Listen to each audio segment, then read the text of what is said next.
আসসালামু আলাইকুম ভিউয়ার্স, আমি এখন আছি একটি মেলা। এই মেলাটি অনুষ্ঠিত হয়েছে আশুলিয়ার গাজীরচট হাই স্কুলের পিছনে। তো মেলাটাতে অনেক কিছুই এসেছে। তো আপনারা দেখতেই পাচ্ছেন, বাচ্চাদের খেলনা থেকে শুরু করে কসমেটিক্স, তারপরে যত ধরনের খেলনা আছে, ট্রেন খেলা, নৌকা খেলা, নাগরদোলা, মানে সব কিছুই এখানে উপস্থিত আছে। তো আপনাদেরকে ঘুরে ঘুরে মেলা দেখাচ্ছি। মেলায় কিন্তু অসংখ্য মানুষ আছে, বিভিন্ন শ্রেণীর মানুষ এখানে এসেছে। বিশেষ করে আমরা যারা গার্মেন্টসে চাকরি করি, আমরা কিন্তু সচরাচর এরকম মেলায় আসতে পারি না। তো শুক্রবার বন্ধের দিন আমরা মেলায় ঘুরতে এসেছি। এখানে এসে আমাদের অনেক ভালো লাগলো। মূলত এই মেলাটা একটা শরৎকালের মেলা। প্রতি বছরই এখানে এই মেলাটা অনুষ্ঠিত হয়। এই মেলাটি স্থায়ী নয়, এই মেলাটি দেখা যায় এক সপ্তাহ বা 2 সপ্তাহ, বড়জোর 1 মাস এখানে অনুষ্ঠিত থাকে। তো এই মেলায় আপনারা আপনাদের ছেলে মেয়ে, ছোট ছোট বাচ্চাদের নিয়ে ঘুরতে আসতে পারেন, তাদেরকে একটু বিনোদন দিতে পারেন। তো বিনোদন দেওয়ার জন্য আপনাদের বাচ্চাদেরকে এখানে নিয়ে আসবেন। এই মেলাটি এখন এখানে আছে, হয়তো আর কিছুদিন এই মেলাটি আছে।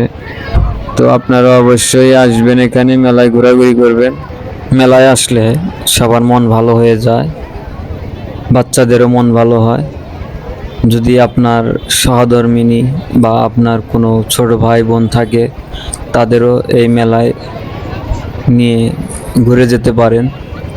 তারা সবাইকে নিয়ে এখানে ঘুরতে আসবেন। বিশেষ করে সপরিবারে যারা এখানে ঘুরতে আসবেন, তারা একটু দিনে ভাগে আসবেন। কারণ যত সন্ধ্যা হয়, তত মানুষের চলাচল বৃদ্ধি পায় এখানে। বিশেষ করে ঢাকা শহর বুঝতেই পারছেন, এখানে ম্যাক্সিমাম হচ্ছে কর্মজীবী। সবাই কর্ম শেষে 5টার পরে বাসায় এসে ফ্রেশ হয়ে তারপরে মেলায় চলে আসে, যার জন্য আপনাদেরকে তাড়াতাড়ি আসতে হবে। আপনি দেখতেই পাচ্ছেন বাচ্চাদের খেলনা, আচারের দোকান, কসমেটিকের দোকান, বিভিন্ন ধরনের দোকান সামগ্রী এখানে উপস্থিত আছে। যারা খেতে পছন্দ করেন তাদের জন্য এখানে খাবারের ব্যবস্থা আছে।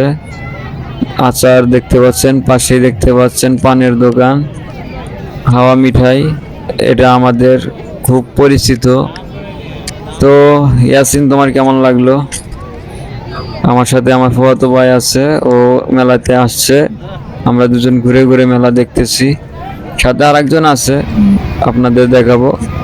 দেখতে পাচ্ছেন বাচ্চাদের দোল, এটা হচ্ছে আমাদের সিরাজগঞ্জের ভাষায় বলে ঘোষ খেলা। বাচ্চারা ঘোষ দিতেছে। তারপরে নাগরদোলা। ঘুরতে ঘুরতে সন্ধ্যায় হয়ে গেল। তো দেখতে পাচ্ছেন চারিপাশে একটু অন্ধকার অন্ধকারই দেখা যাচ্ছে। আমরা একটু পরে নৌকাতে উঠব। আমার ভাগিনা মোতালেবকে বললাম, তুমি 2টা টিকিট কাটো, কারণ ফুফাতো ভাই ইয়াসিন ও আবার নৌকাতে উঠতে পারে না, ওর নাকি দম বন্ধ হয়ে যায়। তো তাই ভাগিনাকে বললাম 2টা কাটতে। আমি আর আমার ভাগিনা দুজন মিলে নৌকায় উঠব। তো ওই দেখতেই পাচ্ছেন ভাগিনা ভিড়ের মধ্যে টিকিট কাটতেছে। মোতালেব, কানায় কানায় মানুষ, কোথাও মানে পা ফেলানোর কোনো অবস্থা নেই। বৃষ্টি নেমেছিল, তারপরেও কত মানুষ। আসলে আমরা যারা ঢাকাতে থাকি, যারা চাকরি